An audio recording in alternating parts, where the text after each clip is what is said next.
Out to US Arc and all US Arc members. If you don't know what US Arc is, don't be ashamed. Just go ahead and click the third link in the description below. See what US Arc is all about. Okay, you never know when legislations are going to hit your backyard, so that's why it's very important to consider becoming a US Arc member today. These numbers really do matter, and they look at it for consideration when it comes to battling legislation. So first and foremost, thank you, Phil Goss. Thank you to anybody out there who partners up and volunteers with US Arc organization. Thank you for anyone out there who's a US Arc member. And if you can't become a US Arc member today, please talk about it on your platforms. Let your neighbors know, let all your pet stores know what US Arc is here for, and it's here to fight for our animal rights. Thank you to every US Arc member and US Arc supporter out there. True. T-minus 30 seconds.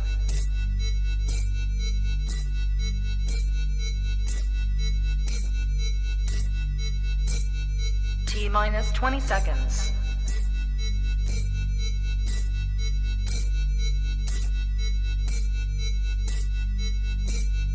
Ten, 9, 8, 7, 6, 5, 4, 3, 2, 1, 0.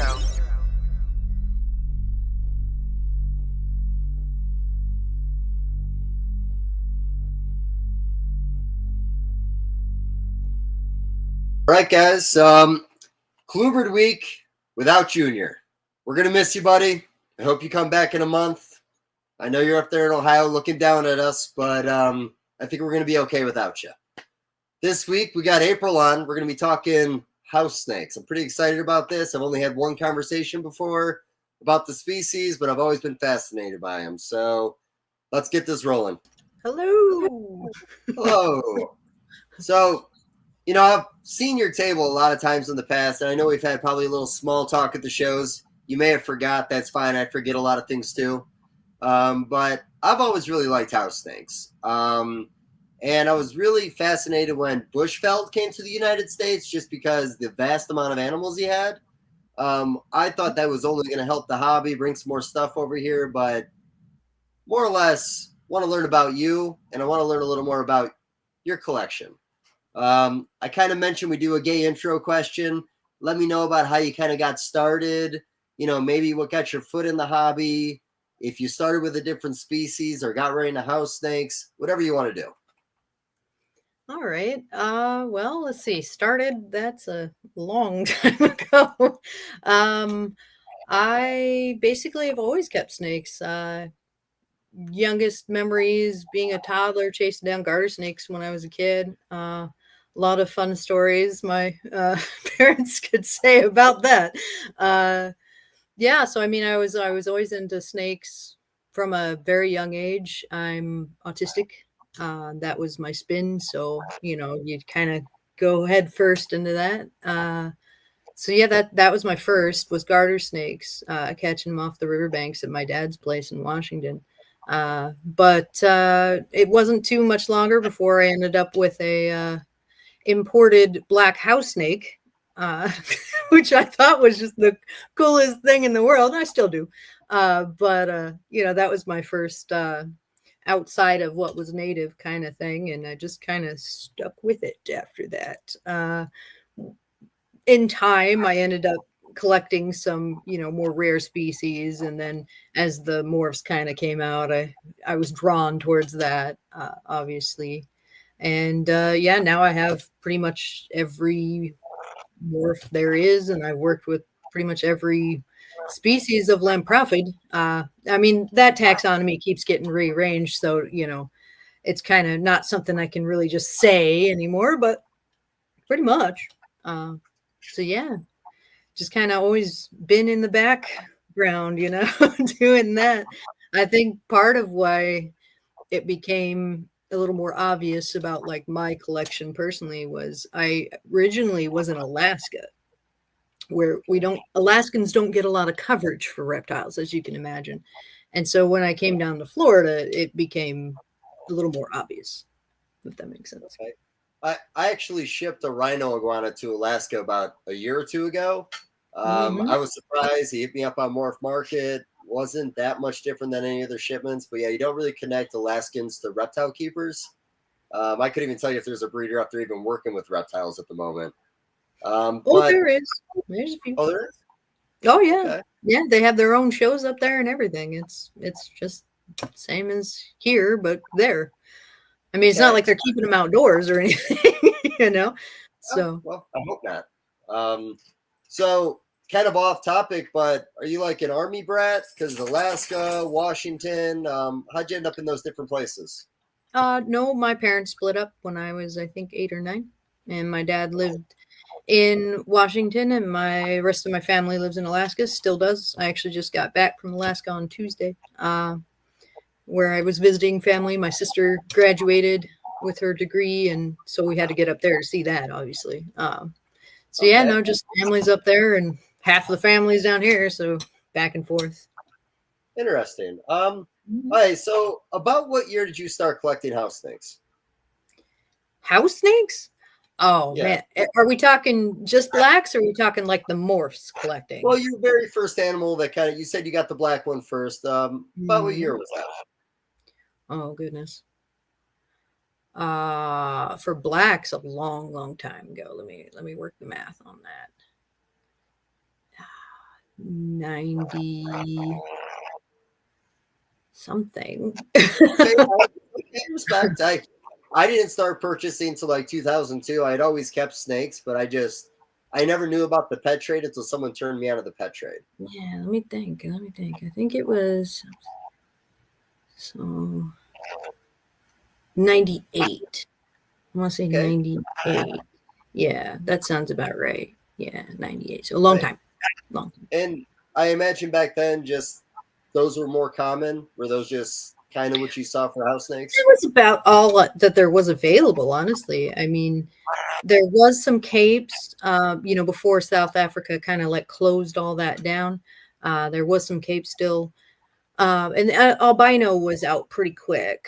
But Yeah. that was pretty much it for house snakes for a long time, where it was just like blacks, normals, and the albino cape. And that was like, I mean, there was also, the Togo stripe, which was also being imported. But yeah, that was pretty much it for a long time. Yeah. Okay, cool. Yeah, I used to help out a guy in North Carolina named Limey, and I want to say that was around like 2007. I remember he was making albinos back then. So I've Mhm. always remembered albinos being in the hobby, but feels like in the last decade it's really changed. Like there is a lot to Yeah. look at. Yeah, I mean, more morphs means more combinations, and then people get into it, which leads to more mutations, and then it just kind of spirals out from there. Not Oh yeah. something we haven't seen in other species. Just it happens. No, and there's nothing wrong with that. It makes them more intriguing. It makes more people want to get into them when there's more options. So, hey, so I'm going to do a lot of layman's questions. These are real questions. I don't know the answers. So is it different localities or different species or different localities and different species when it comes to house snakes? We got the gambit. So localities there is, and our kind of group of localities kind of comes with an extra bit of spice. So our localities also have different colors. So, for example, we have the KZN red and we have the red Kenya. Kenya and KZN have different colored soil, which produces, snakes that have to match that. So they turn red, and then we line breed towards there too. So you do see um, morphs, like recessive gene animals that are like bred into that to create different morphs. At that point, they're not really considered localities under, like, say, king snake rules, where, if it's not from exactly the same place, that it doesn't count. So our verbiage can be really confusing to new people, but there's definitely different species, and our taxonomy is still quite the mess. Um, yeah, so it's kind of a little bit of everything. We also have like polygenetic traits, like how crested geckos, they have different morphs, but they're technically not genetic. Like you breed Yeah. towards that. Like Dalmatian and whatnot, you breed those together and you get more of that. That's how our patterns kind of work. Like patterns work that way. Mostly colors are more dictated by recessive genes, and different species can hybridize. I actually produce the black house snake, Cape house snake hybrid albino not too long ago. I now made the T negative and T positive of that, and we've been working on the hypo cross and the blue eye cross for ages. We just can't seem to quite get it to go. But yeah, so there's a little everything in house snakes. Honestly, there's a lot of room for growth in that too. Still, all sorts of projects that haven't been done. There are a few people who are the more I don't want to say commercial, but have more of a base of a wider variety of things that we're getting world's first kind of stuff all the time. Yeah. Here, which is pretty cool. But the community is really, really good. That I think that's probably like one of the best things about like the house snake community specifically. Yeah. Very welcoming to like new people, very welcoming to new keepers. We don't like, at least of the people that I network with and like say the African house snake group online, we don't really tolerate any bullying of the noobs. Like that's a thing. Like you don't do that in my community. So I mean, it's a very different experience than I think some of the industry has, which I think makes it a more welcoming space. Because we're Yeah, I all kind like of that. together. Yeah. So, when I'm talking like different locality, different species, and how this is working, because like in the boa constrictor community, we have a lot of different mutations that have popped up from Nicaraguans, Central Americans, Costa Ricans. You got Argentine stuff, and then you got your Colombian stuff. And there are some people that just kind of mix all the mutations together, regardless of locality. Do you guys run into any of that stuff in your community where people try to keep things as pure as possible, or is there a little more crossing going on and everyone's just kind of good with it? Well, absolutely. There's crossing that goes on, and there's definitely people who would prefer that they don't. And the thing about that is we don't really have a lot of the same hangups with hybridizations that other communities do, and I'll explain why. If you're a king snake breeder and you're trying to protect the wild population, that makes a lot of sense to do, because if somebody lets loose their hybrid whatever, that could actually affect the wild population. When we're talking about an African animal and you're working here in the United States, that's never going to happen. You're just not going to go all the way there to do that. So that's one thing. Second thing, taxonomy is a bloody mess in house snakes. So like, for example, when the first butters were made, for those that don't know, a butter is a green crossed to an albino and then crossed back, right? So the green head albino is called an alumo. So that has its own brand names. Anyway, moving on. So at the time, the green and the cape that's used to make it were considered the same species, right? Well, taxonomy down the line ended up being like, no, those are separate species now. So now that's considered a hybrid. Whereas when they started, it wasn't. So there's a lot of like moving parts. And until that gets like really finalized out, you never know if you're working in hybrid stuff until they kind of sort out the taxonomy, which that's going to be going on for a while yet. So we don't really have like that kind of those kind of same issues, just because nobody has that answer. Nobody has that thing. And then even if we do, okay, so like I have some pure lines, from the wild caught stock, and I think as long as people are labeling these things appropriately, that there is really no issue. But I do have wild strains, and wild lines that are specific to that locality. But the thing is, none of us really can. I mean, from the hybridized, concept, none of us can keep these looking exactly like how they're going to in the wild, because we're going to select for the traits that we want. Like, for example, like the red Kenya, I've made those as red as possible. Like as it's gone on, they became more and more and more red. And I doubt that, even though I was keeping pure lines and I only selected, from pure to pure to pure to pure, I doubt that the ones I have now actually do look like the ones from that locality. Simply because we breed towards the traits we like. We breed towards temperament. We breed towards color, even amongst the pure lines. So you're never going to be able to really like keep an animal pure to the wild strain. You know what I mean? So there's that. But yeah, I mean, there's definitely a variety of types. You're going to have people that are going to want to keep things as pure as possible, and we do have a thing in ours called like blood quantum, like which is similar to other locality type things, and that's more or less to keep people informed on what colors they're going to produce down the line. So, like for example, I keep using red, but it's just the easiest one to use. Um, the amount of red blood that's in an animal will determine how much color of red there will be as it's bred to other morphs, right? So a 50%, which is like you take a pure, you cross it to an albino, now that's 50% red and 50% cape, right? So it's half, it's a 50% blood. That can still have a considerable amount of red, but as soon as you breed that red to another cape, now it's 25, it doesn't look red at all. So that's just a way to keep track and keep expectations reasonable with people, because sometimes people will pick up a random albino off, a table or whatever, and they notice that red albinos sell for more, so they just slap the label on there and then they, sell it as a red albino, and in reality it's not. And I think that helps people to kind of like understand that like we have a labeling process for that helps to keep everybody kind of on board with what's going on. And I think as the community ages a little bit more and more people get into it, it'll become more kind of obvious about the ones that aren't like doing that versus the ones that are, because it's still pretty new.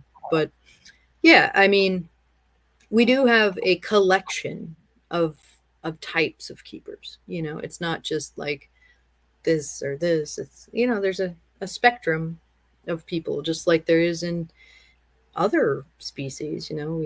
We have those that want to do one thing, and there's those that want to do another. And the cool thing is we're all pretty accepting of the spectrum, not just like like there is in some other species. Mm-hmm. Yeah, no, that's fair. Like I said, there are certain communities, like, if you talk to like the rosy boa community, if you're going to work with a certain albino, it's got to stay pure to that locality or that mountainside. Same thing with like the gray bandit community. It's got to come from road 101 or whatever it is, and it can't be from road 105 and breed to road 101. So when you get mutations involved, you're talking about like just how the community coexists together. Everyone's really positive. Like I said, sometimes you get the diehards in there like, because the Aurora stuff, when you talk about greens, that's Aurora. Am I right? No. Aurora is its own species. And there is one known morph of Aurora, and that's albino, but nobody has one in captivity, at least to my knowledge. And I'm pretty good at that. I heard a rumor one time. I know a guy, but I don't really know for sure. Oh, man. If there's an albino Aurora in captivity, somebody better get on the phone with me. I'll make a phone call for you, but it's a maybe. Yeah. So I have seen the albino Aurora in some photographs from the wild, whatnot. But yeah, it's not legal to collect from the wild in South Africa, so we don't really have a shot at that. But I mean, we said that about blue tongue skinks, didn't we? And now here we are. So there may be an albino Aurora in my future.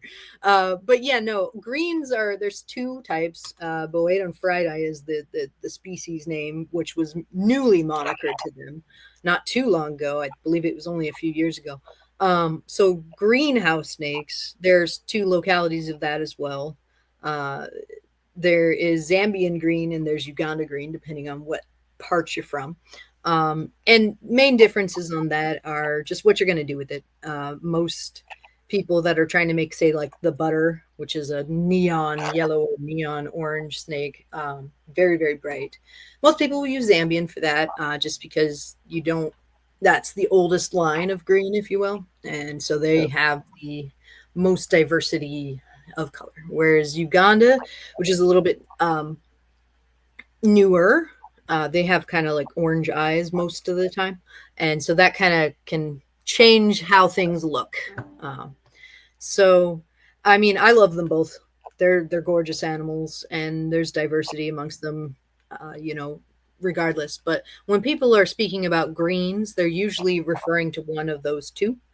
Just like reds, there's usually referring to one of those two.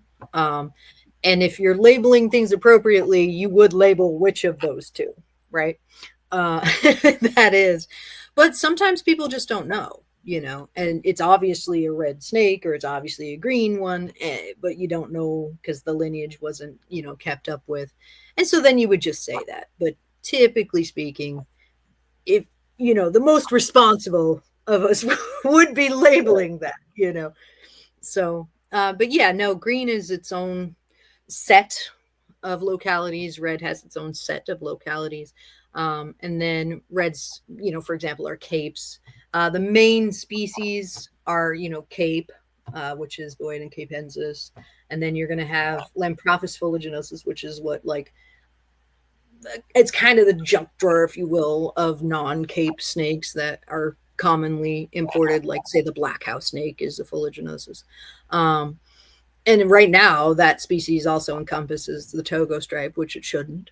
I'm just calling a spade a spade. It shouldn't. Really quick question. Togo stripe, is that a naturally occurring stripe in the wild where some of the population has and some doesn't, or is it just its own mutation? It's not a mutation at all. I really think it's its own species, honestly. And here's why. So I've done quite a few hybrid pairings just to try to figure out where the taxonomy lines are. Togos don't hybridize. I mean, of all the snakes of house snake that I keep and we've worked with, that is the hardest one. I've not yet been able to make any sort of Togo hybridization. It just does not seem to occur. And I can't find anybody who has either. And another big thing, so Togos and blacks are from the same area, which is Togo, of course. They're imported from the same area. You never find a cross, which I think is kind of interesting because amongst all the other house snakes, there is crosses that naturally occur. And then another thing is Togos get way bigger than blacks by a good bit. Like it's really obvious when you see an adult, next to each other. So honestly, I really think the Togo is going to have its own species eventually, but right now they're still legally imported as the same snake, which that doesn't make sense. But yeah, and a lot of times when people get Togos, like the bigger question is between whether Togos and Lineatus, which is another species that's the dwarves. A lot of times those get confusing. So like on my website, I have like a thing where you can like identify it. But that's the more commonly mixed up to. Really not a problem once they're adults because the Lineatus is a dwarf snake, so it's really kind of small. And the Togos are just as big as capes. So that becomes obvious when they're older, not so much when they're younger. So you kind of have to use scalation and stuff to kind of work that out. But again, Tanzania is a very far place away from Togo. So it, 99% of them here are going to be Togo stripes and, not the dwarves. So, but yeah, it's like I said, it's a mess still with the taxonomy, but it'll get there.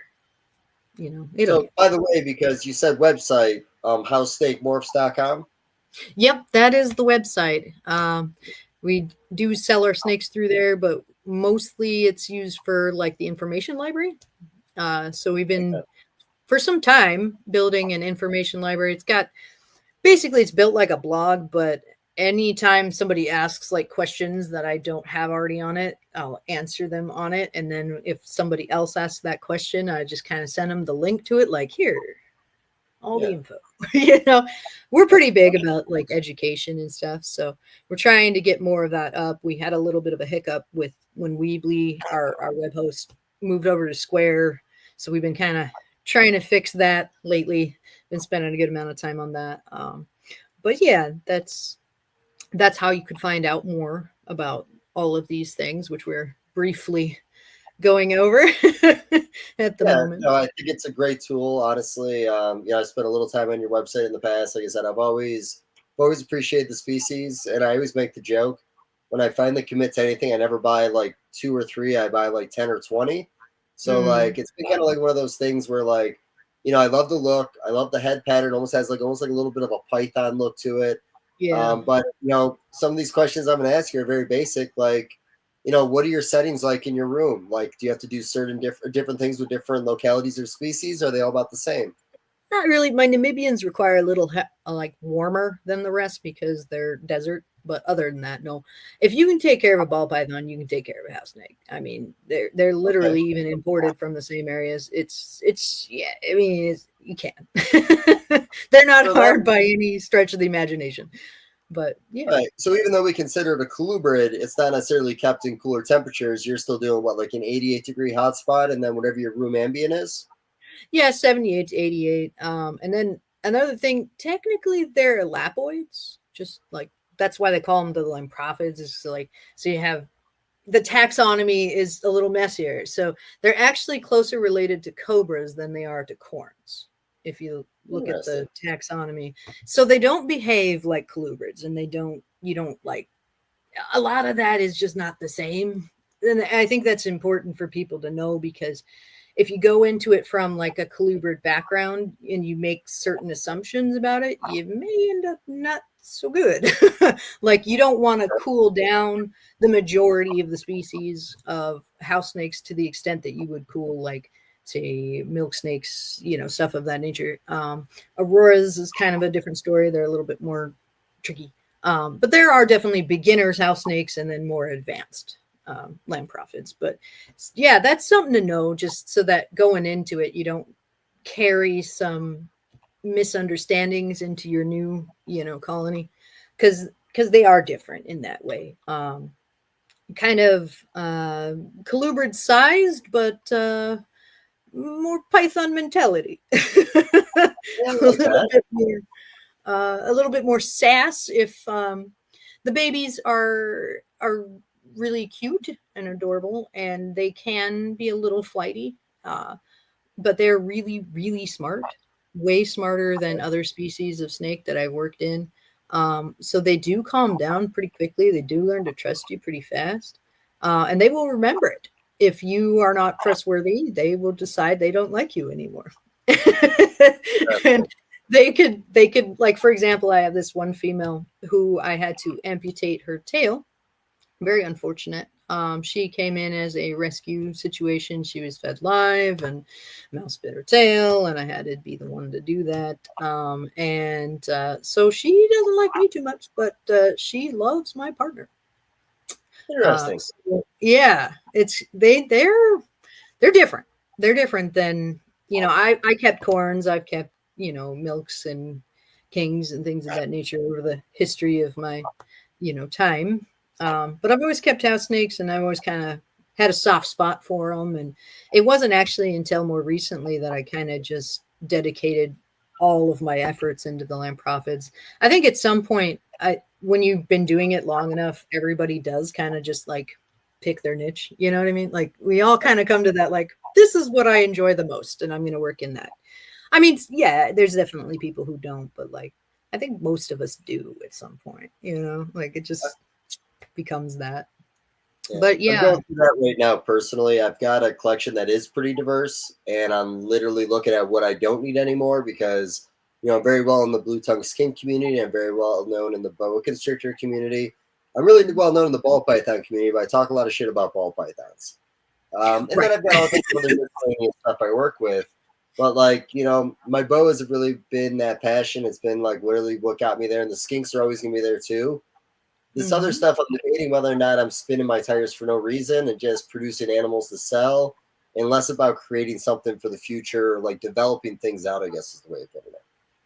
Right. And I think as people approach that upper line, that upper limit of, I'm not sure if you're familiar with like the Dunning-Kruger effect, and it basically is the scientific way that we can view the progress of people over time as they acquire knowledge in any sort of field, right? And at the top of that, it's mostly known for Mount Stupid, which is the beginning of that, where you get a little bit of info and you assume you know everything because you don't know that you don't know enough to not know that that you don't Yeah. know anything. But at the upper end of that swing, you end up with that part where you're no longer so concerned with what other people are doing, and you start to consider what you can contribute, right? So I think over a long enough period of time, once you've consumed so much knowledge and once you've consumed so much experience, the only thing that there is left to do is to educate, right? That's, you have to collaborate at the top. Like, that's why they have the saying that competitions happen at the bottom and collaborations happen at the top. And it's really true, because when you get to that upper level, when your knowledge in the field is expert and all that, the only thing you really have left to gain more knowledge is to collaborate with others. You really only have that left, so that's kind of how that works. You get to that point where that's it. I'm sorry, I got some sort of like light coming off from here. You noticed that? I did notice that. That's okay. There's got to be like a window here. I can't tell where it's coming from. So it's okay. Like, it's not a bad look. Not a bad look. No. So is it Mount Stupid is what you called it? Or what's that little mountain in that? Okay, so the Dunning-Kruger effect explains how people's perceptions over time change as they change their knowledge in the field. So something that a lot of people that know me know is I'm real big into science. I'm a woman of science. And so that's kind of a known one. And it doesn't just affect people who are reptile breeders. It affects every type of field, every type of industry. And so there's a period of time when you first get into something, when your experience level is low, where you gain a little info and you assume that you know all of it, right? Yeah. So they call that the peak of Mount Stupid. And that's, you gained a little bit. So now you're up here, your confidence is really high, even though your experience is very low. And you'll see that in message boards on social media, where people will go through that stage. Let's just leave it at that. And then, as you get a little bit more experience, you start to make mistakes. And that is a thing that all beginners need to know, is that they're going to make mistakes. It's impossible to avoid, but you start to make some mistakes, and then you go, oh, this is more complicated than I thought. Maybe I don't know everything. And then you start to gain more information and more knowledge as you gain experience, until eventually you are at what they call the plateau of sustainability, which is the opposite side of the swing. And that's where you've gained so much knowledge that you're considered an expert now. If that's really a thing. I don't really think there is ever an end to learning. Like that's the end of it. Like, you know everything now. That never occurs. But you start to reflect back on, the journey, and you start to really have a lot of compassion and sympathy for people who are just starting, for people who maybe have made the same mistakes that you made, and that's to be expected. But yeah, eventually everybody will get to that plateau where collaboration is required, where education becomes the focus, and really, like, what are you giving back to the community becomes more important than what you're taking from it. Oh, for sure. So I know a little bit about everything, so I would probably consider myself at the top of Mount Bullshitter. I can't it seems like I know what the fuck's going on. And as long as I sit back and don't talk anymore normally, it's okay. It's sound pretty good. I think it's why I'm good at podcasting.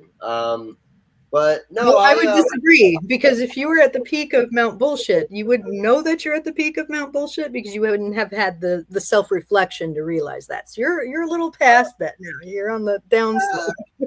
I don't know. I think I have. I'm willing to admit my flaws, and I'm willing to admit I'm at the top of bullshit. So, and it's fair. I appreciate that. But no, I know what I am. So one thing too I was talking about in the hobby is, ball python guys get bored, and then they want to find something else that they can put in similar settings in their collection that will pique their interest. And for a while, I know some guys that got into fat tail geckos. And, we're talking about house snakes, the fact that your conditions are so much similar. I really think that's a benefit for that community, because I like when ball python money trickles into my other communities I work in, because I find it a little easier. They're used to spending a lot of money. So when you're all like, well, I can give you these 5 animals for $1,200, they're like, make it 14. Let's go right now. Like, let's get crazy with it. So similar settings. Well, let me tell me about the breeding aspect. Is that food cycling? Like, how are you knowing their season? So I actually have my own kind of system and it works for me and it may not work for others, but you got to keep in mind, I have a fairly large collection. So, it works really well for me. So basically I have different racks. I do keep in racks. That is a thing, but I do offer enrichment and my animals are not kept in tiny little tubs. And I'm not judging. I'm not trying to say that. I'm just saying that, you'll hear me advocate for enrichment. When you have really smart animals, it helps. So anyway, moving on from that subject. Well, can you Uh, expand on that one little thing? Tell me about tub size that you prefer to use, and are you using like a clear polycarbonate tub so they have like a really good view of what's going on around them? Most of my racks are Vision series, so starting at V15, going to 18, and then into 35 short, or tall depending. And then after that, you can go into like V80. So V80 is where I keep my file snakes, which is another subject, but most of them are kept in like Sterilite 28 kind of size uh, stuff. And it works out really well. Babies are kept in V15, which is 21, 22 inches long, I believe, and it's like 4 inches wide and 4 inches tall. But when you consider that a hatchling house snake is only about 8 inches long, that's actually it's a pretty good size for that. With house snakes, they're more prone to exploring. They're not like balls where they're gonna like their native habitat, right? They're just sitting in a ball underneath the ground. They're not really like that per se.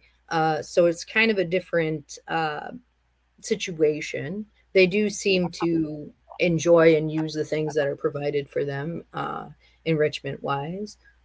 So really not like a hard transition, say from ball pythons over, just, a little bit more involved. That's all. I mean, you just gotta, and I mean, I have a collection of 500. That's a very good sized collection.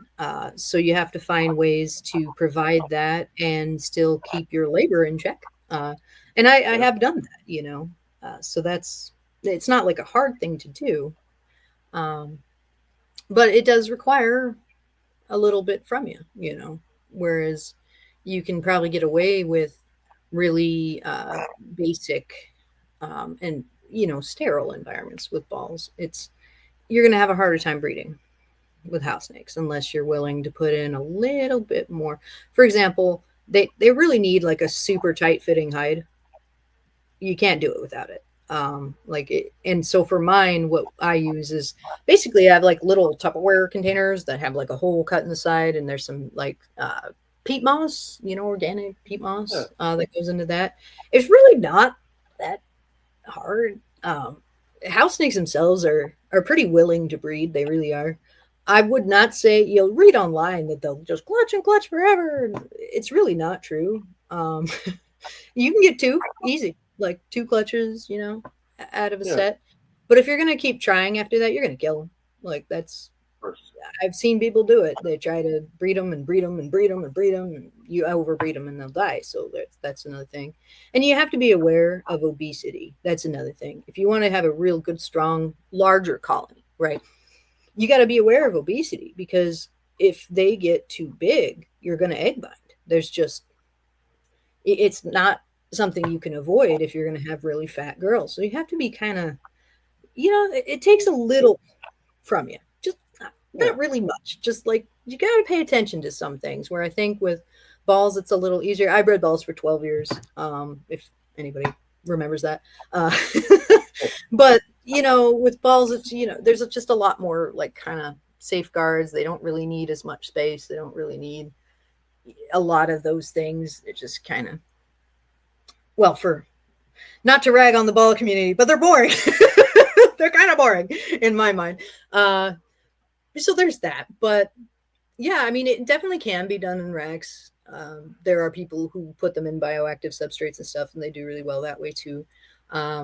The big thing though is they really need that hide. Like you can't get around it. they won't eat, they won't breed. It's the thing. They have to have that real tight, secure hide. That's really the trick. As far as cycling goes, really not hard. So how I do it is I have a set of racks and I breed on a quarterly schedule. Mouth. Okay. So I have like a set of racks, and then I'll breed this rack on quarter one, right? And then 4 months later, I'll breed the second set, and then 4 months later, I breed the third set, and whatnot. Or no, it's 3. Excuse me, 3 months. So by the end of the time when it comes back around, it's next year, and so they only get bred once a year, right?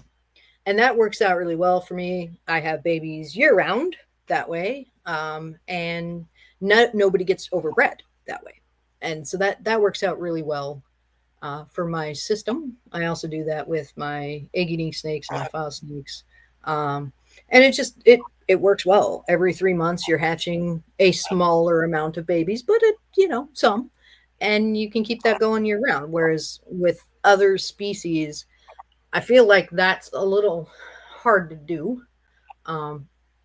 They're really kind of set in their, schedules, and so is everybody else. So like you'll notice that, say like ball breeders all tend to be breeding them, say like October is pairing or whatever. And then all the ball breeders will be taking all the hopper mice at the same time because they're all producing at the same time.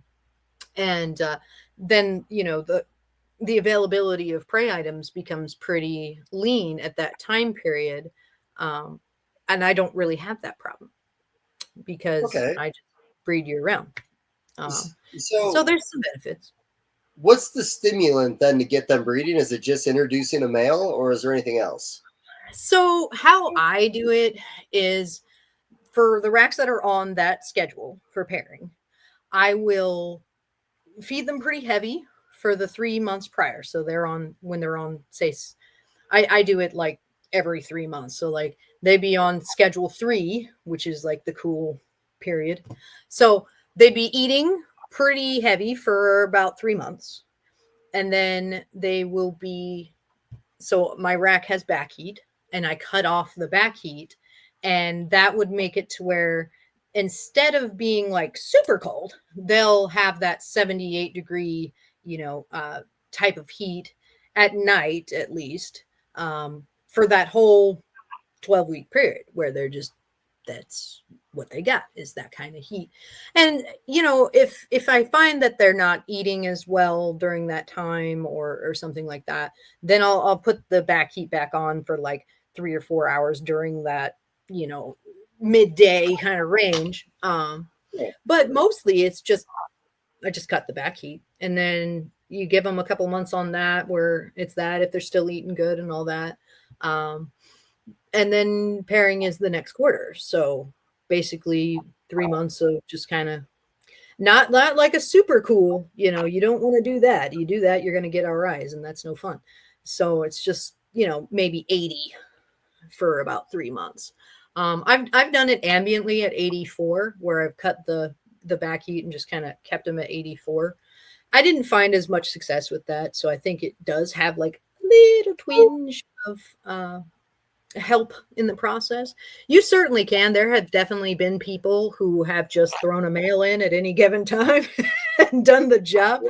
But it's not as successful. Like if you're really trying to do some colony maintenance for more of a commercial type situation, then you're going to have better success if you kind of cool it down a bit. I always keep my heat on for the day following the feed day. So I feed on Tuesday, which means Wednesday always has its heat. And that's just to help them digest the food, because you don't want to have that. No. But yeah, I mean, that's basically how we do it. For other species that I work in, it's a little more involved. Files and egg eaters, they go through like a humidity cycling, but not the house snakes. No, they'll do the job. And then you'll have about 5 years of good reproductive production, and then I start retiring after that. So about 8 years old, then they start to retire. They make great pets, so even the adults especially, because they're really calm at that, stage, especially capes. Capes make wonderful pets. We have them in classrooms. We've put them in, educational events. They are very reluctant to bite people, which is pretty cool. They're pretty chill. They don't like squirm around a whole lot after they get out of their baby stage. They just have to trust you that you're not going to try to eat them. I mean, you'd be terrified too if a 200-foot alien picked you up and wah, wah, wah, I imagine that would be, it's a pretty, startling experience for baby snakes, I'd imagine. But yeah, they're really quite easy to breed. It's really not that sort of thing. Egg binding is your bigger concern, and we touched on that about obesity. You gotta be aware of that. Sometimes the eggs just mold and collapse. There's just nothing you can do about it. I mean, sometimes they're good, they'll handle good, and then for whatever reason they just don't. And it happens. Especially first-time mothers. You find that a lot with first-time mothers. I basically count the first clutch as like, we'll see what happens. I don't get excited. The second one, though, usually very good. All right. So I got a lot of questions about that because you're talking about temperature drops while feeding heavier than you would at other time of the years, which is very unique. No, not heavier. Okay. So the quarter before I feed heavier. The quarter during cooling, I feed them if they want to eat, cool. If they don't, I don't fuss about it, so that it's the quarter before the pair. Okay. So normal quarter of heat, just a little more feeding, and then the next quarter still feeding. So you talk about obesity being an issue. So break it down a little more. Like, how many meals are we talking? What's the size of the meal, and what's it like from quarter to quarter? So it is different between animals. For example, I would love to be able to put this in ball python's terms, where it's like, at this weight, feed X amount, and you'll get Y. But it doesn't work like that in house snakes, and that's mostly because they have different starting points, right? And I actually go over this in the website a little bit too, where it's like, okay, if you have a baby that's hatched at 2 grams and you have a baby that's hatched at 4 grams, and the 4-gram baby gets to 5 grams in the next month, and the 2-gram baby gets to 4 grams in the next month, who's bigger? Well, the 2-gram baby gained more weight and is growing faster, even though it didn't even make up to the first, So it depends on your starting point a little bit. Typically speaking, you want to get your females for Cape, you want at least 250 grams. And 3 years old, and it does matter age-wise. So a lot of times when people they'll power feed a ball python, I hate to say it, but y'all do it. They'll power feed a ball python to get him up to weight, right? And then so they can breed them as quick as they can. You cannot play that shit on house snakes, I tell you. That don't work like that. And I'll tell you why. Once a female lays, she's kind of stuck in this pattern. That's the egg pattern for life, right? It's kind of crazy because say you breed her at say 200 grams. Say she's one of those ones that'll clutch 13. That does happen sometimes. Well, now you're going to have 13 1 or 2 gram babies that you're going to have a hell of a time starting, right? For life.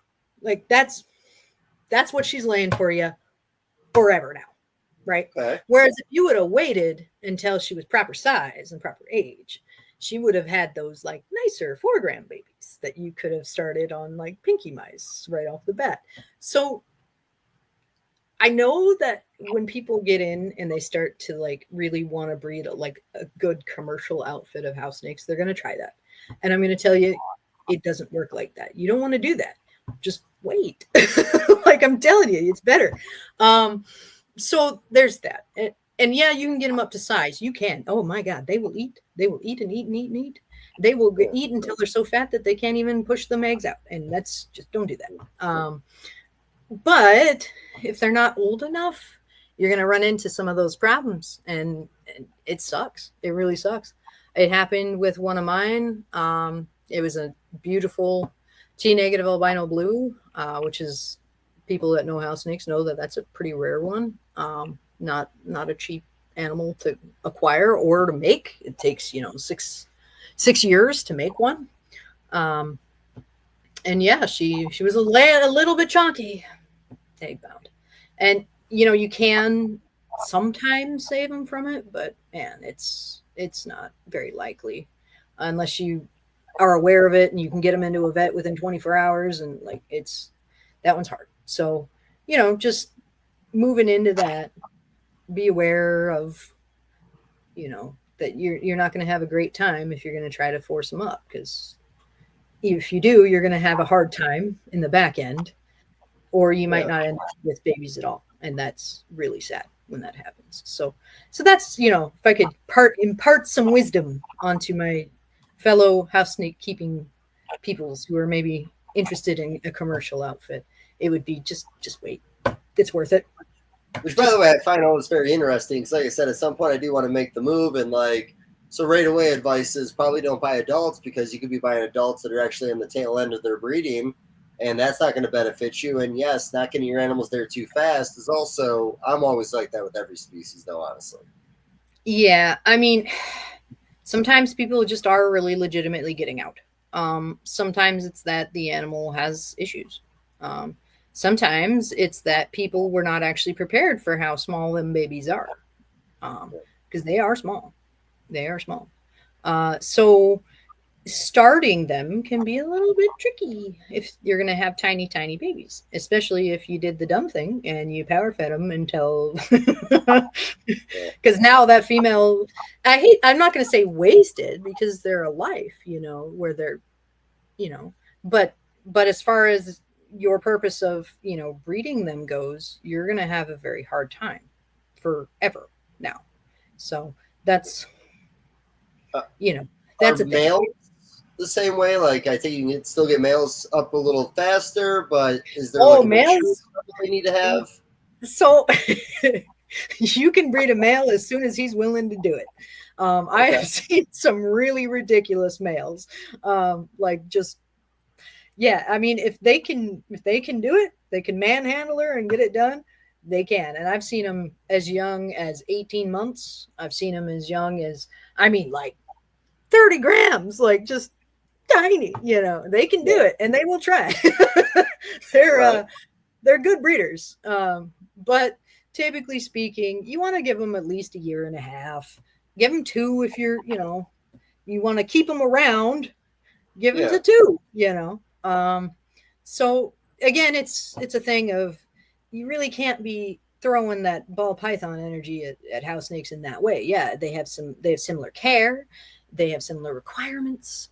But if you really want to do it right, just wait. You're going to have, would you rather have, 8 years of good productive, or would you rather have like a year with the potential of her dying anyway? So that's a bit. Boa constrictors, it used to be a lot of guys would get their boas up to breeding size in 2.5 years, around 10, 12 pounds, and they breed her. Now, a lot of people, and I'm included, I wait until the female is 5 to 7 years old, and I'm actually breeding her at 4 to 6 pounds, and I get more longevity out of the animal. My first litters are always a very respectable size, somewhere from like 14 to 22 babies. And some of my biggest females don't even give me 20 babies, because some of these animals were brought to size a little too fast. So, I have restraint, but, the reality is when you get into something new, there is a little bit of excitement there, and you want to see some babies. And sometimes telling someone, like, for me, like, maybe you should wait for 6 years to breed this female. And they're all like, I don't want to wait 4 or 6 years to breed this female. You know what I mean? Yeah, I think that's going to be a thing across species, honestly. I think that's, and you gotta have that conversation with yourself about, like, okay, well, why is it that I'm doing that? Like, why is it that I need this to be this quick, or because you got to question, like, at some point you got to have that thought of, like, okay, well, is this really what's best for them? And because you are a keeper, you are a steward of a living thing. So that's important too, to consider. And I think that people will make those mistakes. I personally, I think it's very possible that we could end up with commercial house snakes in production, because they're awesome. people will like them. I certainly do. So obviously, I think that's going to happen.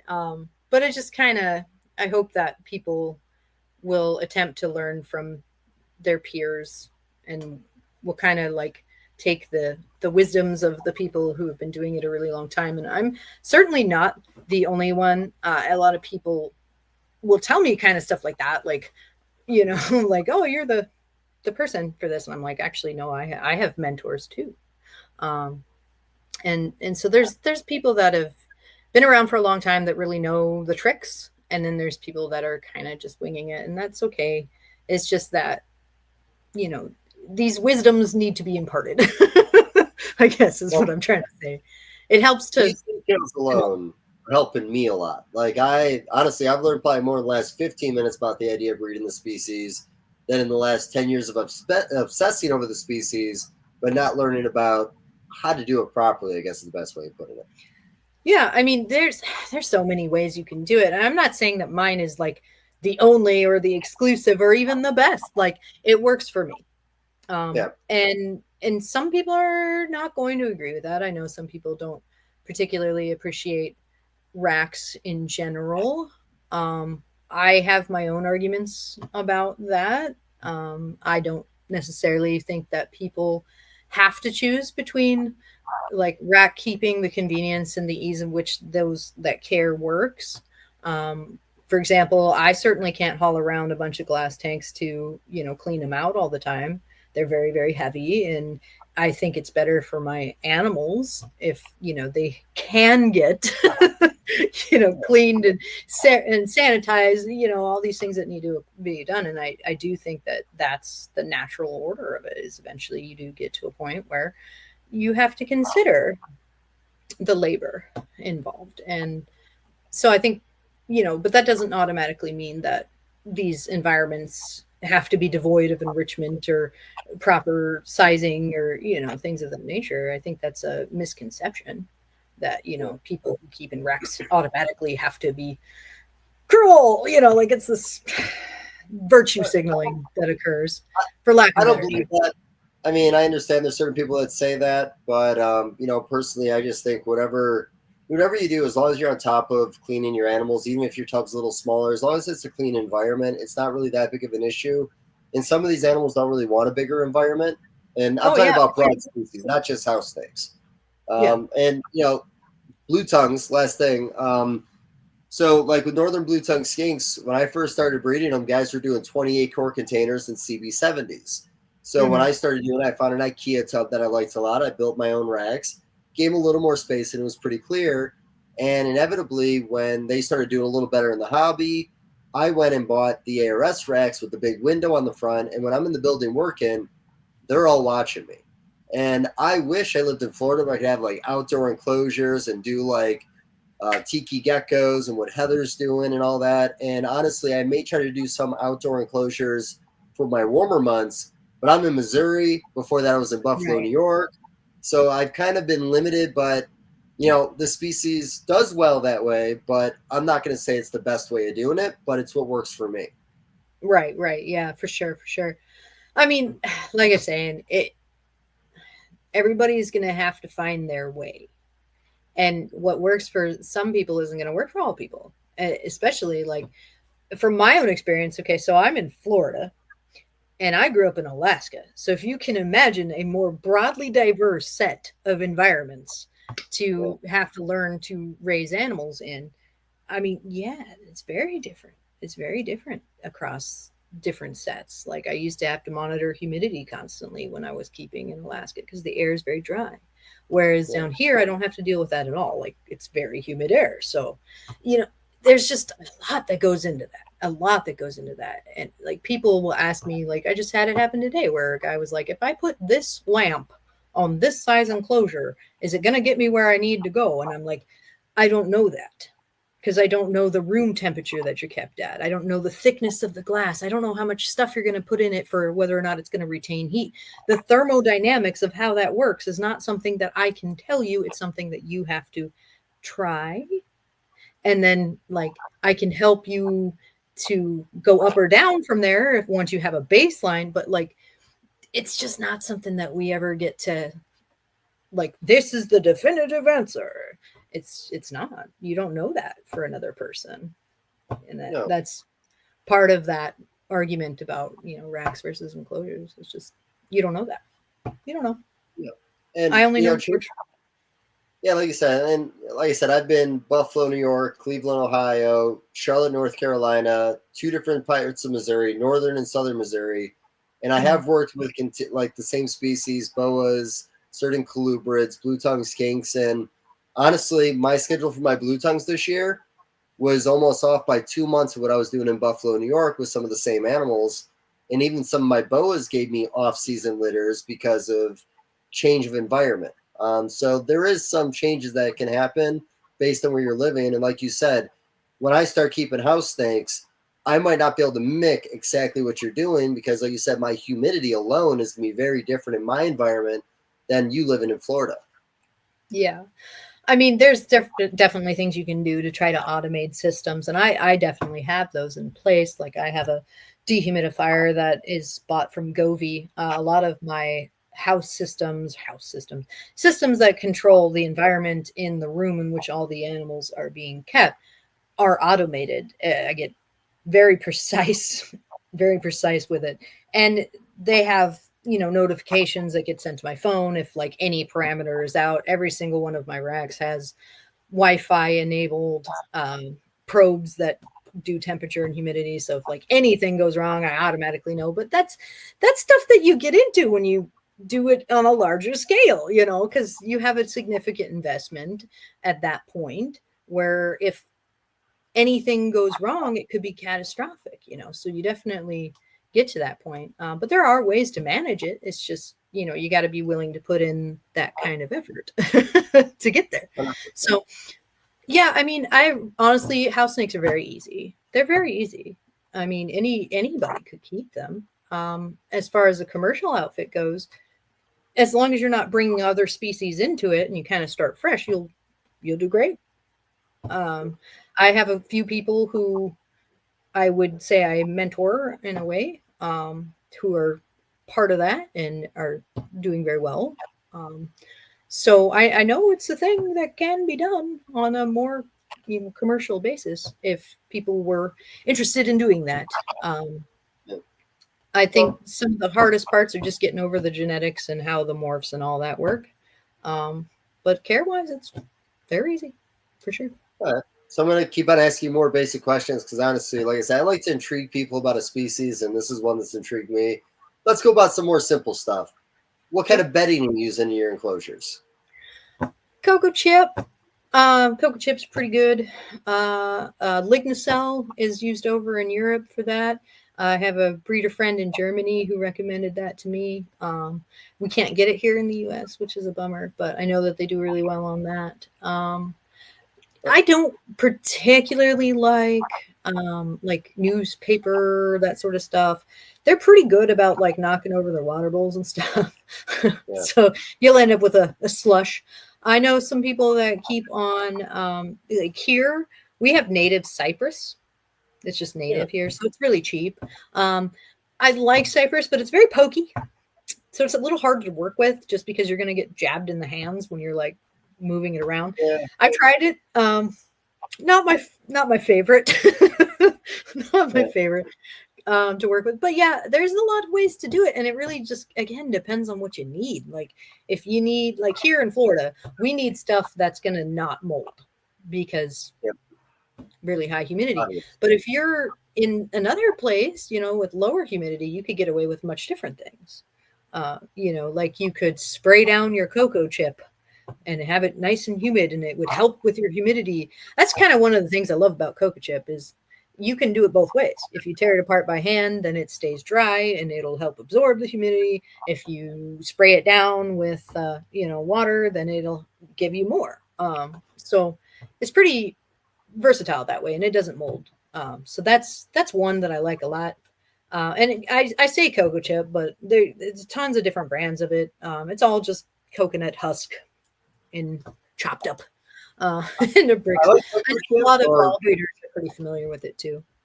Yeah, it's a unique substrate. the price when you start getting into a larger collection can be kind of tough. You know, Yeah. me, I use a lot of cypress from a company called Menards, and they have Mm. an organic bag of cypress, double mulch, no big, like with the no flow, you get those huge pieces in there. You don't really get any big pieces in this. Because they're smaller pieces, sometimes it does dry out a little faster, so you got to keep an eye on your humidity. But I've liked that because that bag's like 550. Right. And compared to, yeah, so it's kind of tough. And honestly, like I said, I've had very good experience with that substrate, a lot of stuff.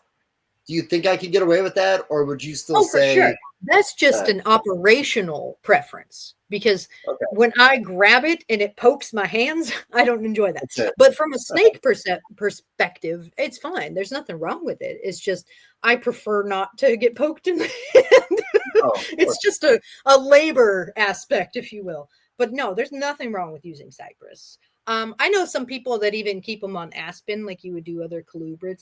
I can't really speak to the efficacy of that, but I could see why people would want to do it. I don't really have any experience with it myself.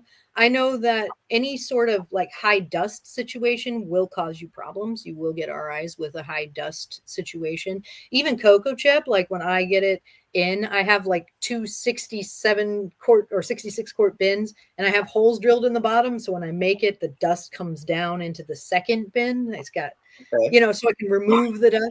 Um, I know that that's kind of labor intensive for a large operation, but if you can avoid the dust, that's going to get you better results in the long run because they can be a little sensitive to that dust. Mostly it's my file snakes that I do that for because they have big herkin nostrils and dust can get in there and cause a lacrimal duct blockage, and that's no fun for everybody to deal with.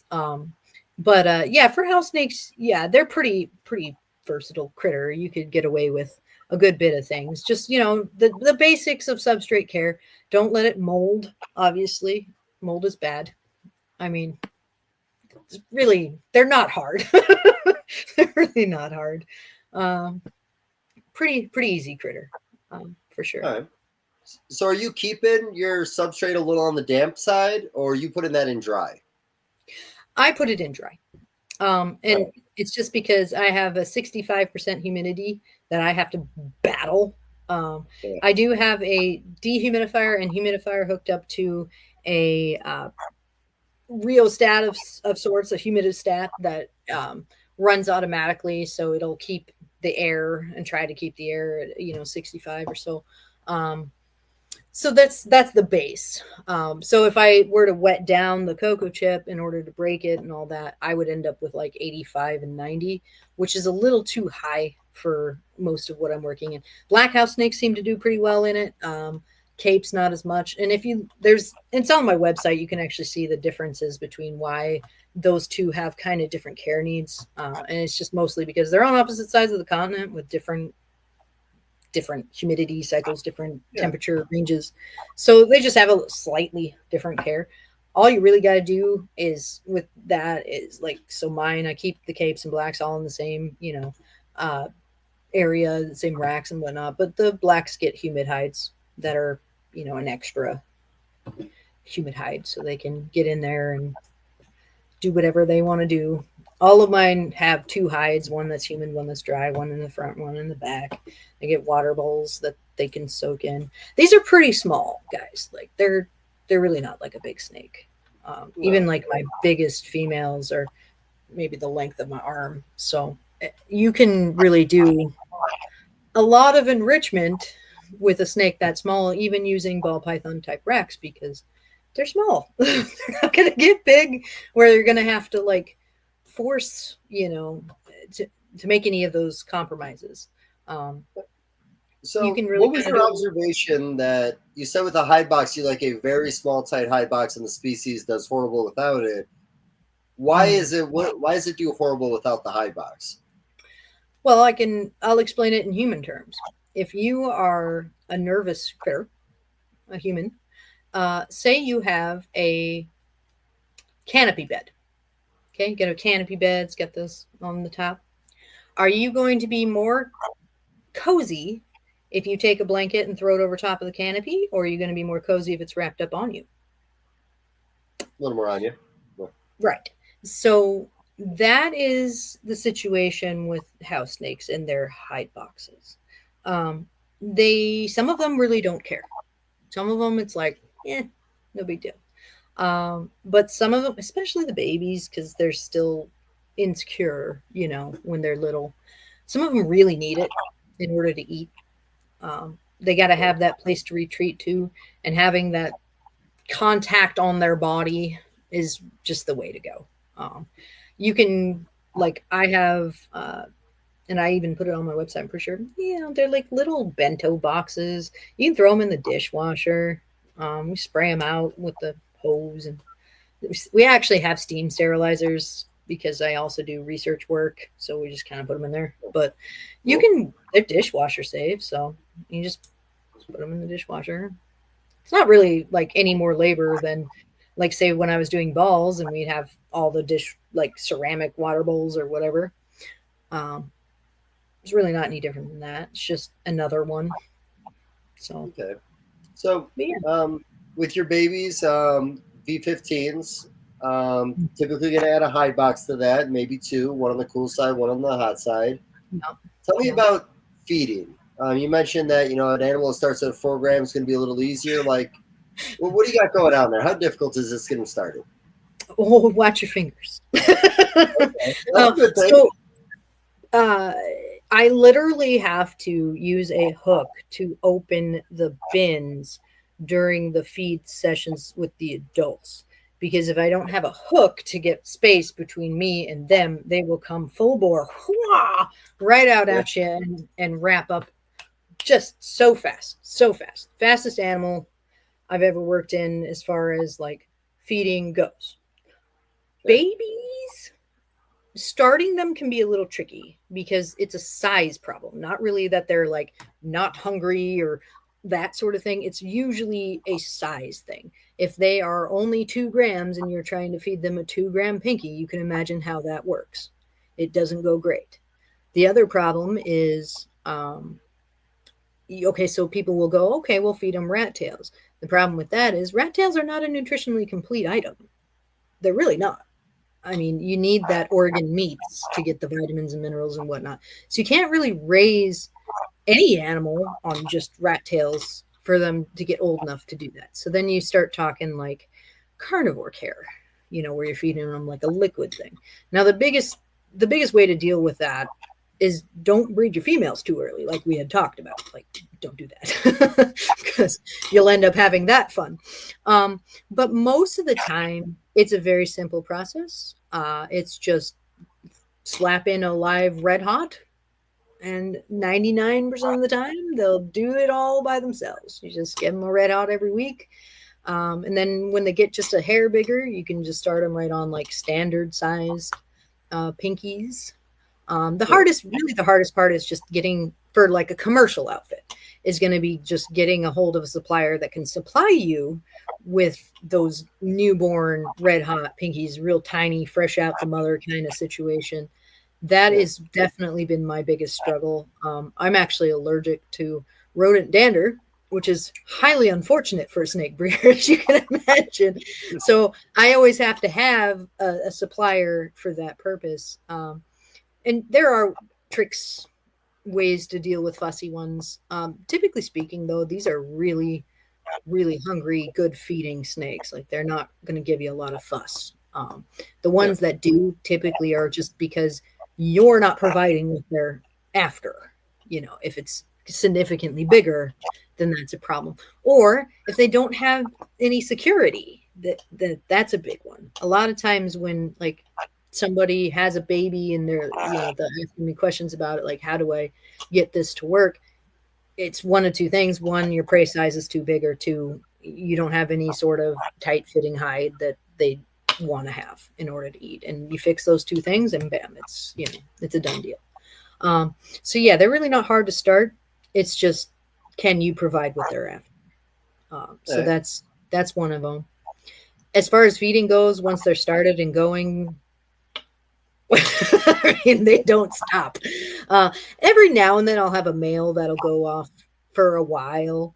But just during, for lack of a better term, puberty. They go through a puberty, and then, once they're done, just one day they'll all of a sudden start eating again, and try not to stress it. They won't lose a lot of weight during that. It's just kind of, and you'll see a lot of times with those boys, because they'll be running around their tubs and they'll be trying to get the job done sans female, which is pretty funny to watch. But yeah, I mean, they're really not hard. It's not hard. Is that a weekly feel or weekly feeding with a newborn? Okay. Oh yeah. And, You can go 5 days if you wanted to, but if you do it too often, they're just gonna get stressed out and not want to eat. So 5 is like as often as I'm willing to go. If they're especially tiny and I gotta get them like faster because they need to get to a size where they can eat like a full pinky, and I don't have a lot of time, with those like rat tail situation, you don't have a lot of time. You got to do it quick, or else nutritional problems, right? Yeah, I mean, you can dunk the pinky and the tail and multivitamins and whatnot, but how getting that dosage right is impossible with a 2-gram snake. Like, so anyway, moving on from that though. Yeah, I mean, it's a weekly schedule, very familiar to most snake breeders. There's really nothing too crazy about it. Every week I do it on Tuesday. Just that's the day. That's the day that works for my person. Do you and then the babies will transition over to frozen thawed pretty easily at that point once.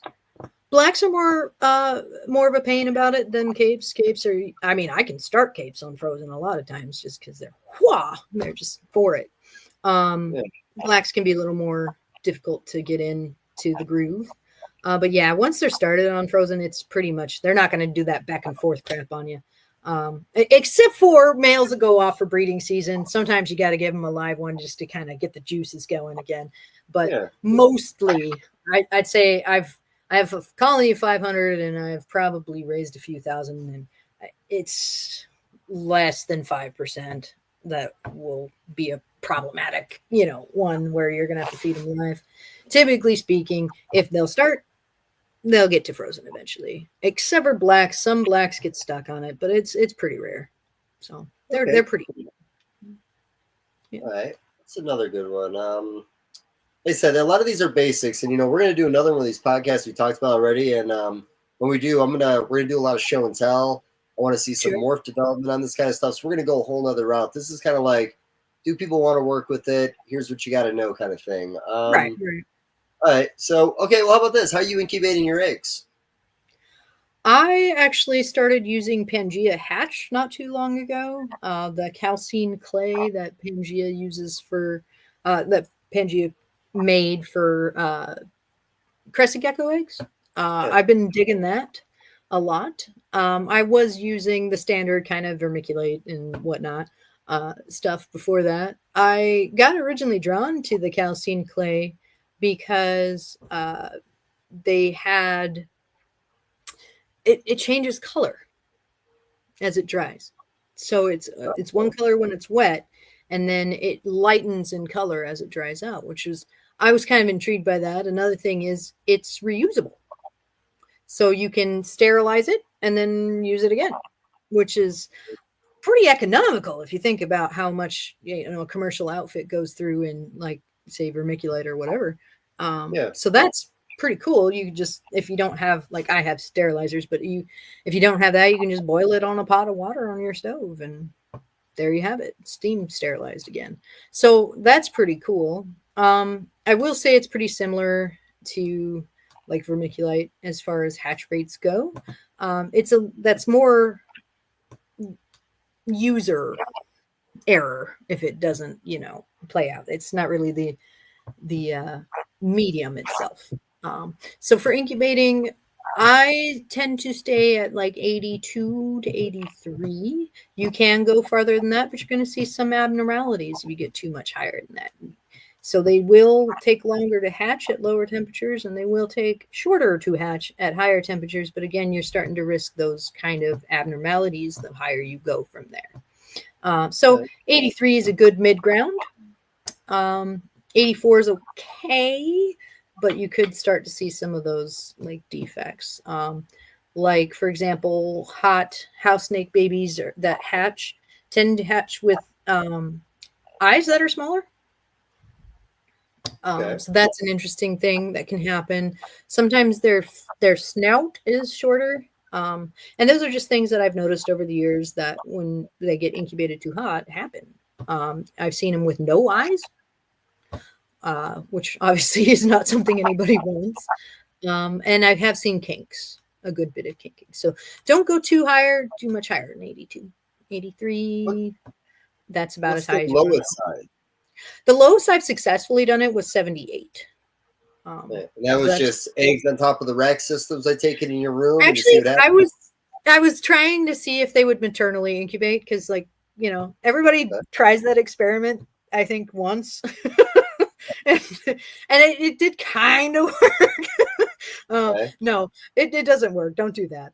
But yeah, towards the middle there, when I was like, she's gonna roll all these because they lay them in clumps, right? And they're bound, like you cannot undo them without damaging the egg. So I was like, maybe they would, maybe there's something like to that. No. But keep in mind, I've been doing this a very, very long time. So in my early years, this knowledge was not available yet, Yeah. So I did a lot of goofing around when I was younger.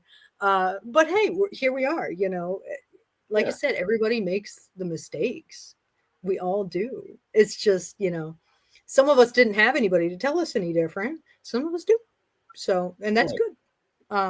But yeah, no, 78 is the coldest I've ever been able to do it. And I believe it took 80 days and they came out kind of wonky, a little wonky. So I don't recommend, I would say, like, if you're trying to keep things in a good range, 80 to 83, like just keep it in there. Okay. You don't want a lot of sharp swing, obviously. I mean, that's the same for all reptile eggs, you don't want to do a lot of swinging around. I have an incubator now that I like a lot. I'd have to get the brand. It was built. I enjoy it a lot. It's got big windows that don't fog up on you, and I appreciate that a lot.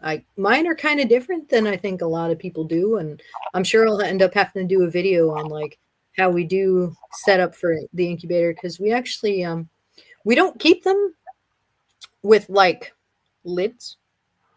I know, it's kind of wild. So like we have calcium clay in the base, and we have these bins that are like this tall, like seriously, they're like 6 inches, 7 inches high. And so we have like 3.5 inches of like substrate, and then like the eggs are on top of that. And then until they're about to hatch, we actually just leave them open. So the air of the incubator itself, the moisture comes from the air and from the calcium clay underneath it. And because we have a very deep amount of that calcium clay that contains moisture, it gives off. So it's kind of like a suspension method, if you will. And I'm always tweaking it. I'm always tweaking it. But it seems to work really well. They don't mold as easy in that kind of scenario. And then when it comes time for them to actually hatch, about 5 days before like the due hatch date, and they're not like specifically like 65, like this is the day. Sometimes they go a little bit shorter, sometimes it's a little longer. So at day 60, I'll put the lids on the bins that they're kept on, and they have like holes, ventilation holes and all that screwed in. But like that's when I like keep the lid on so that if they hatch, they don't go running around the incubator, right? So yeah, I mean, it's a different method than say like ball pythons where, you have to contain the air very tight, very humidity 99. It's not as rough for humidity with house snakes as I'd say when I was breeding balls. They have a little bit thicker of a shell, which I think kind of helps with the retaining of the humidity situation a good bit. So I find that when people are making mistakes with incubating house snakes, it's usually that they're trying to incubate them like they're something else, like for example a colubrid. It's not cold, you don't do it cold, or they're really too humid, and then they'll mold, and that's the number one killer of eggs, man. It's always like the mold. And you can do that like foot fungus powder. God, come on, brain. Where's it at? It's like I've used that. I had Wilma eggs this year Right. that started turning like almost immediately, and I'll be honest, every day I was putting the powder on, I was wiping as much in the mold out as possible. Usually as a death sentence, they Yeah. hatched. Couldn't Yeah, believe it it. I thought they works. It does. It does work. You can do that. If they start to collapse too far, then there's nothing you can do at that point.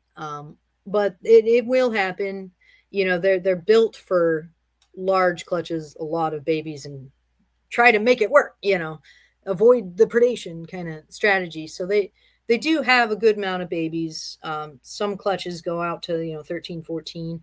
One of my favorite snakes was a girl named Death Star, who was a rescue, and she used to, have clutches of like 13, and they were big, big eggs because she was wild caught and she was a rescue. I actually saved her from a trash can, which was just terrible, at a show, and she got attacked. Yeah, she got attacked by a mouse, and it took her eye, and my son was like, "Yeah, she looks like Death Star, from Star Wars because of the big eye, the one eyeball."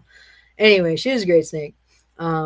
She had spine wounds and all sorts of things that we had to recover, but she, lived a good long life. And when she got to about 5, I was like, I have a toga stripe project. Why not? And so I paired her, and she ended up being like one of my best producers. Like it was wild. But yeah, so I mean, there's a spectrum, and like I said, if you're willing to wait, it pays off. It really does. Yeah. So if you wait 5 years to get her up to breeding size, do you still get about a good 5 years of breeding? Yeah, actually, I'm not sure why, but it does seem to be the case. Because, like, for example, Death Star actually passed away, I believe it was last year, and she was 13. And I wasn't even breeding her anymore. They can actually retain for an entire year, like from the last year, which is important if you're going to be working in them recessive genes. You got to know that, because that will happen on you if you're not breeding to the same one every year. You got to know that they can retain. So that's a thing. And sometimes you'll have girls that have never laid before just lay, never been paired. It happens. Sometimes you have girls that will just lay and lay and lay and lay and lay, and you're just like, stop! You're going to kill yourself. There's things you can do about that too. Just kind of cool them back down, try to regulate the cycle. But yeah. So I'm going to backtrack again because I was thinking about this. So how many clutches per incubator? It depends on how you're incubating. So, well, let me. I'm going to load that question up. The reason I asked that is because you're talking about the lidless system, and I think about an incubator with one clutch in it, and then completely empty. The humidity is going to be very different than when you have 10, 15, 20, or 50 clutches in there. So, are you just always having the empty hatch boxes in there with substrate, and then you add water and put the eggs in? And so you got to keep in mind that I am keeping a schedule that has babies year round, for one. So that is one factor, is that I pretty much never have an empty incubator. So that's one thing. But yes, what I do for that, if I did end up only having a couple clutches for whatever reason, what I would do for that is I would actually still keep the bins in, and I'd keep the substrate in, and I'd keep the humidity, in the bottom of the substrates. And when an egg clutch comes up, I'll just go grab it and put it in. But I do pack that incubator pretty densely. Like, even if it's not eggs or like egg boxes, I'll have like water bottles, that are closed, stuff to keep the temperature from swinging, and to keep the incubator itself dense. And I think that a lot of people, when they mess up incubating, and just general in species, it's because they're trying to control an environment with like one little set of eggs in it, and then they're not keeping in mind the thermodynamics of the more dense, the more matter is in a space, the more it can regulate. So that I understand what you're asking on that one, because I mean, if you only have one clutch, then what's going on, But no, it's pretty much always incubating. And then the other thing is, I always keep it full.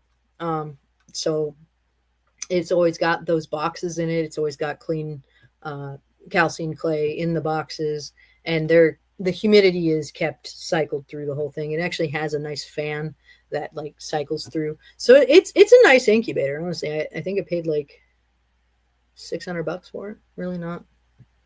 The sea Not serpent, if you want a name drop, you can say what incubator it is. You know, honestly, I just can't remember off the top of my head right now, but I'll have it for our next talk. That way we can. Well, that way we can do it.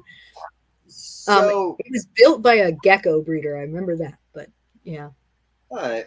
So if somebody was getting in and maybe he's only going to do like a few animals every year, I love your lidless system. I think it's very unique. I like when people find a new way of doing things that's efficient. If you have a smaller collection, you're only going to maybe have a couple clutches in the incubator. Would you just recommend maybe a higher top in your container and fill that 3 inches? Yeah, I mean, you could still do that. The only thing you would want to avoid is you want to make sure that the lids aren't dripping. The water doesn't drip down on the eggs because that's a big problem. I mean, that's a problem for all species. You don't want to drown the eggs. But it is a kind of a big deal in house snakes. I think a lot of people overthink it, get it a little too. I know of a guy here down in Florida who was breeding house snakes for a while that literally just stuck them in a deli cup and then stuck them at the top of the racks and just forgot about them. Like that's his incubation method, and it did work somewhat. So it's not like it's a big scary thing. I make it a little more complicated than I think it has to be, and that's just simply because I'm a commercial breeder. Like this is my livelihood, so I really do have to kind of keep things precise and on track for how much I got to manage. So somebody who's only doing a few, like they have a little more room, to explore the space, if you will. Whereas I'm a little more confined to what I know works for what I'm doing. Well, you always want someone to be successful if they're going to take a chance on a species. And, Womo pythons, I always go back to it. You can mess those eggs up. Green tree python guys will tell you all day long about how they mess their eggs up. I'd hate to get someone into something new and then they fail at a part that doesn't have to be as hard as they're making it. You know what I mean? For sure. Yeah, I've definitely been there. I don't find them difficult to incubate, especially compared to some previous species that I've worked in. It's just a matter of maintaining everything, just like it would be in any other species. You just got to keep an eye on them. If they're starting to collapse, give them a little more humidity. If they're not, then you're good. You'll know, you'll see it. It's really user friendly.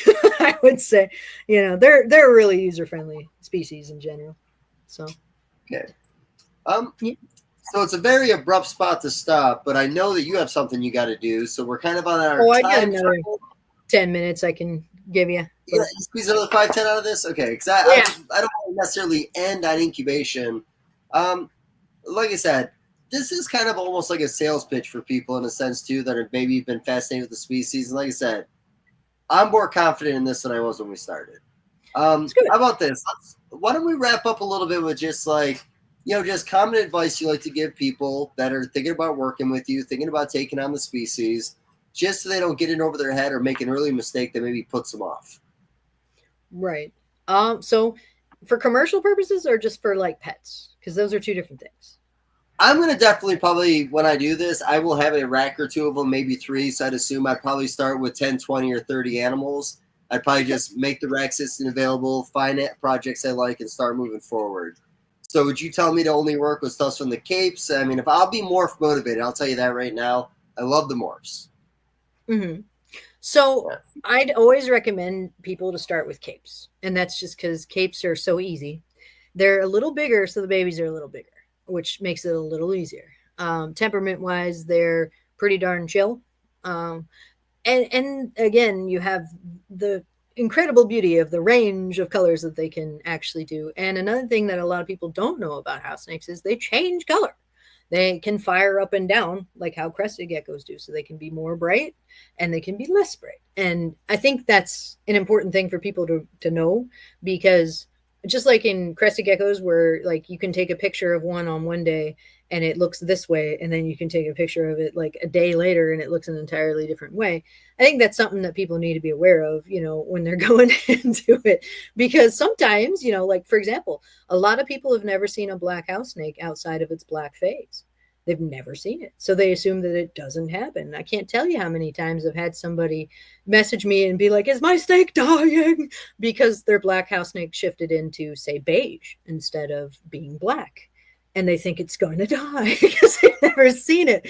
So that's something that I think a lot of people should talk about a little bit more with house snakes, is that the color that you're getting at that moment in time isn't always the color you're going to get, right? So if you're looking to buy into some house snake stuff, it's good to see what the base color is. It's always good that you can get them up to like the fired color, if you will. And then there's nothing wrong with like showing the fired color, but you kind of need to know where you're starting at. Like, because if the base color, like for example, greens, like they have a guard color when they're babies, which is a lot more brown than what they're going to be as an adult. So if you're selling baby greens, people are going to assume that this is going to be the color for life. And then, in reality, they are stellar when they're older. It's just they have like a guard color. So there's things you just need to know about, like the way that the colors work, the way that the genetics work, and the way that patterns work, and the way localities work are different things. Like they're different aspects. We have a lot that needs to be kind of explained on that in order for people to understand. Like, you can't necessarily make a pink snake in house snakes by putting an albino snake with a red snake.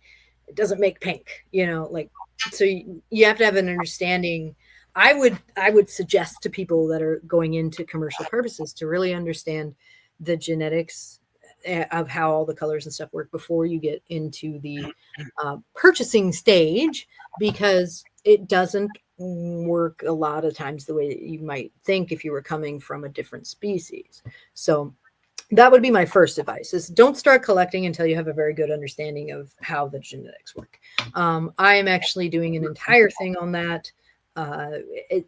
There's already a page on it on the information library, but I'm going to have to rebuild it. Unfortunately, when the transition happened, it got broken. So I'm trying to fix it. But so that's the first thing I would say. Second thing I'd say is you can actually reuse a lot of your same racking and things that you've used for other species. It's not going to be a problem. So the only real kind of thing is they do need the hide. Let's just be, real square about that. They do need the hide. There's lots of ways to provide it. Find what works for you. I have a system that if people are using V15, 18, 35, that series, I put links up for exact ones that I use that I know fit those bins exactly, so that people can get started with that. I don't have it on the main site. It's just kind of like a hidden link, if you will, that I give to people who are interested in commercial purposes. And I'm happy to provide that for people. So that's another one. As far as specific to house snakes, that's really it. Obviously, every type of breeder of snake is going to have to source their rodents. They're going to have to, source their supplies and how they're going to want to play it. But it's really the same across most species of snakes for that sort of thing. The basic responsibilities are going to be the same. If you're coming from a ball python background, it's very, very, very similar. It's the same. You could keep them in the same rack as a ball if you were inclined to do that. So I would say that would be the place to start. Another thing is you're really going to want to keep good track of your lineage. That's kind of important in snakes. In snakes in general that work with recessives, that's very important. But in house snakes specifically, because of the way that the colors interact with the locality, like the locality colors interact with other genes, you really do need to know how much blood quantum you have if you're going to try to create something with that. Because you won't be able to. You could end up chasing a pipe dream if you say you don't know what blood quantum of, like, say, red you have. I use red a lot for the example, but say it's 25% and you're hoping to get to a bright red orange snake. You're never going to do that with that if you don't keep track of how much, is going into your project. And then the other thing is quality in, quality out, guys. It really is the truth. That's just how it is, especially if you're doing like locality color stuff.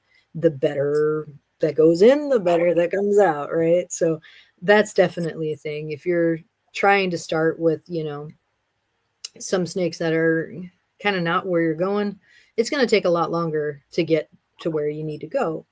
Like with polygenetic traits, like I have a project that's called the Stripe Project, right? And it's just, Cape house snake, orange stripes, not the wild type by any stretch of the imagination, but you have to breed towards that, So the better quality you can put into something that's the closest to what you're looking for, the shorter amount of time it's going to take you to get there. And these are animals that you're going to spend 10 years getting to something if you're going to work in patterns specifically, because those take longer because you have to breed towards it. Whereas if you're doing like recessives, and you maybe got 3 or 6 years. And so it kind of depends, what you're trying to do. I think it's really neat in our community because we don't discourage that sort of exploration, if you will. Which I like that a lot. I feel like when it comes to like designer animals or designer pets, like I do understand like keeping things localities, when there's a size difference, things like that. But in this case, with a species that looks fairly similar, whether it's different localities or species, it doesn't seem wrong to just try to make a nicer designer pet. Right. I mean, if that's what you're trying to do is make a designer animal, why not design the animal? Like it makes sense. So I mean, I definitely do that. A lot of my earlier stuff was just to try to figure out the taxonomy because nobody was working on it. But I think we have a good understanding amongst the keepers of what is what, even if the scientific community hasn't caught up. So, but yeah, Well, I mean, but they'll get there. Right. Yeah. I mean, I have a research project that I've been doing for a while on file snakes specifically. So I do part of that myself. Veterinary research is important for us all, especially when we're talking about things that maybe need more species specific information instead of like over generalizing things across other species. So there's a lot of room for research for sure. But yeah, that's a whole nother conversation. I'll be honest. You would have loved Junior for this conversation. He's got a very brilliant mind. He's done hognose his entire life, and just some of the stuff he's learned from just working with the species. The research he's done on his own. Like, we could dive into some pretty wild conversations, especially on the genetic side of things. Just talking genetics in general, not even about hognose. Right. It'll be fun next time. You'll like Junior. Right. Next time. You'll be here next time. Oh, he's over there. But all right, well, how about this? Because again, we had ourselves on a timeline. Yeah, You give me an extra 15 minutes, and I appreciate you. Do you have any like a YouTube page? You're doing any video content? Like, what's the best way to follow you? So follow me on my Facebook or on the website because those are the ones I'm on the most. I am trying to figure out a way to do like video content that's not just integrated into the website, like an actual YouTube channel, if you will.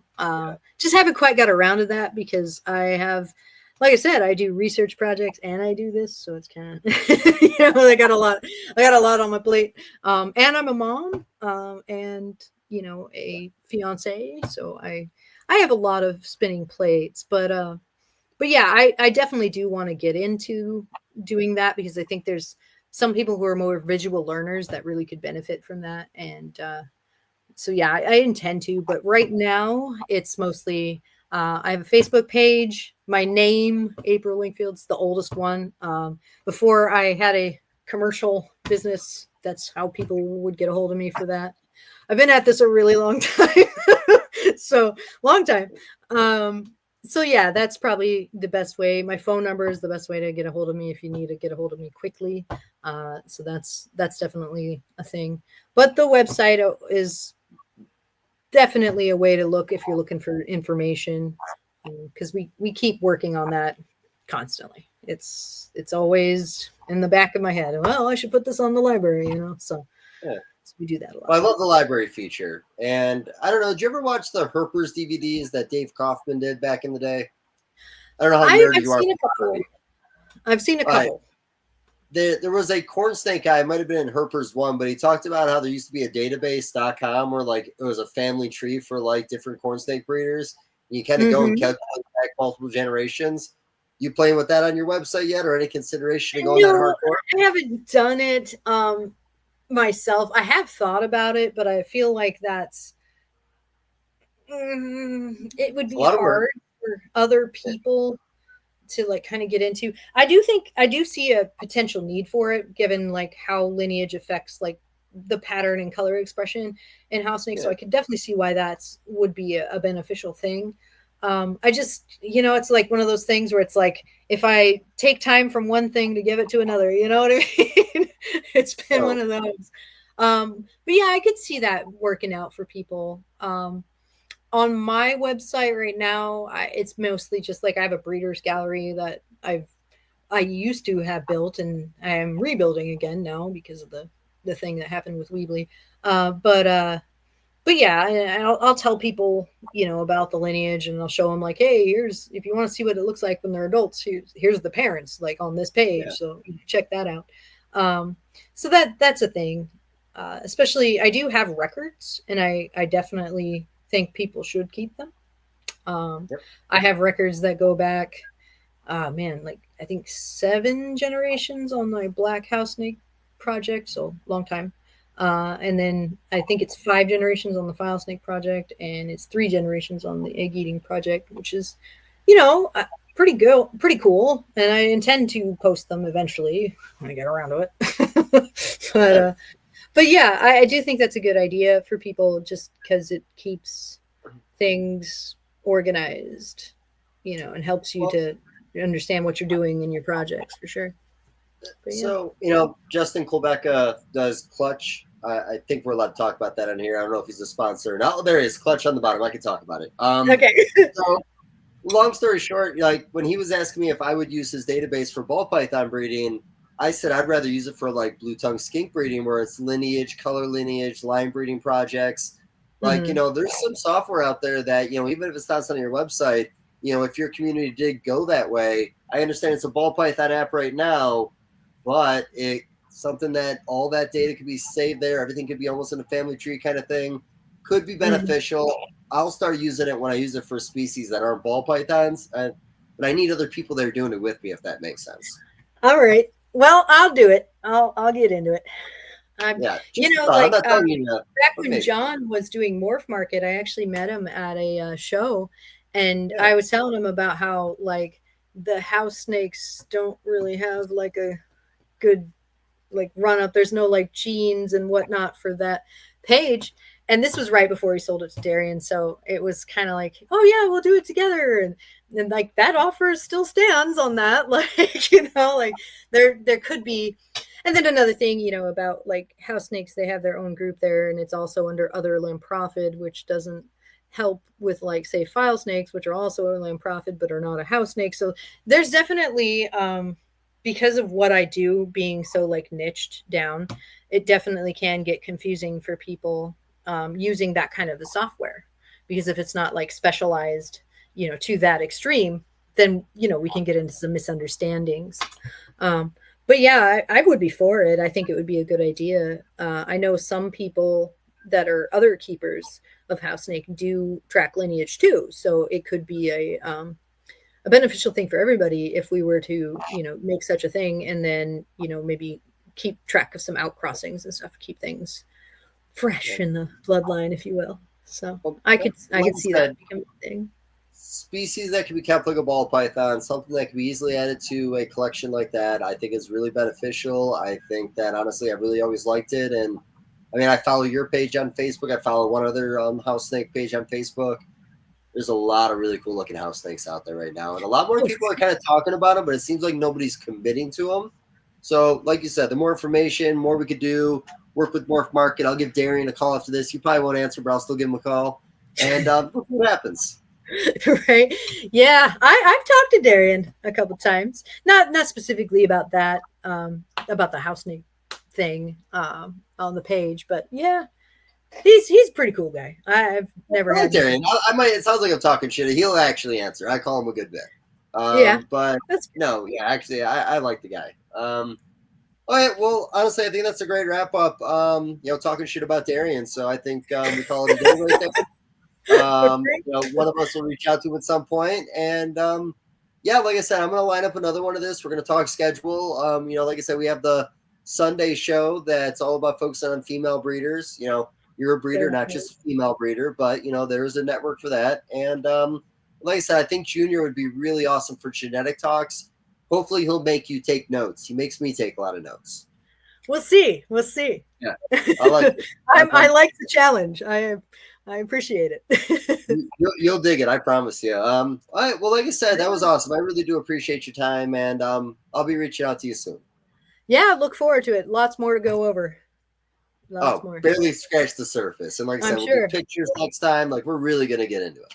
Oh yeah, we'll bring out some of the snakes and play with them. Yeah. And stuff. Oh yeah, I love the hand mount. We always need the Vanna White. I Vanna White sometimes. I like to put my phone up to it and be like, look at this snake right here. But we have better people. They'll have the whole background going. We did this great episode with Glenn last week. He was going for his Facebook page. It was beautiful. Yeah, I'll get the lighting fixed for next time. I'm not really sure what happened here. It was good lighting. It was good lighting. I wouldn't complain about it. You look like a professional wrestler every once in a while with the patterns on your face. But no, it was a good time. Right. Now, like I said, that was great. I appreciate you, and we'll reach out. We'll do this soon. Okay, sounds good to me. I look forward to it. Cool. Thank you again. Appreciate you, April. Yeah, of course.